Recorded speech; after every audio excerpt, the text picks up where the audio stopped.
High বন্ধুরা, আমি রীতি আর আমার চ্যানেলে আপনাদের আমন্ত্রণ রইল। ছোটোবেলা থেকেই ছবি আঁকা আমার হবি ছিল, কিন্তু এটা জানতাম না যে ব্যস্ততার মাঝে এই ছবি আঁকার ব্যাপারটা হারিয়ে যাবে। কিন্তু আবার সময়ের সঙ্গে সঙ্গে এটাকে যে আমি প্রফেশনাল হিসেবে নেব সেটাও আমি কখনো ভাবিনি। আচ্ছা, যাই হোক, আমাদের সৃষ্টিকর্তা কত সুন্দর পৃথিবী বানিয়েছে, তাই না? পাহাড়, পর্বত, গাছপালা, সূর্য, চন্দ্র, তারা এক কথায় অপূর্ব। তাই আজ আমি আপনাদের কাছে একটা সুন্দর প্রাকৃতিক দৃশ্য ছবির মাধ্যমে ফুটিয়ে তুলেছি। জানি না এটা কতটা ভালো করতে পেরেছি, কিন্তু আমি আমার সবটা দিয়ে চেষ্টা করেছি। সত্যি কথা বলতে এই পাহাড় দেখার ইচ্ছে আমার ছোটোবেলাতেই ছিল, আর সেটা সত্যি কথা বলতে ছোটোবেলাতেই পূরণ হয়ে যাবে আমি এটা স্বপ্নেও ভাবিনি।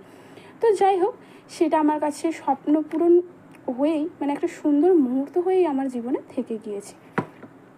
যাই হোক, আর কার কার আমার মতো পাহাড় ভালো লাগে অবশ্যই কমেন্ট করে জানিও, আর এই ড্রয়িংটা ভালো লাগলে একটা লাইক করে দিয়ে যেও। আর যদি নতুন নতুন ড্রয়িং দেখতে চাও তার জন্য চ্যানেলটিকে সাবস্ক্রাইব করে নিও।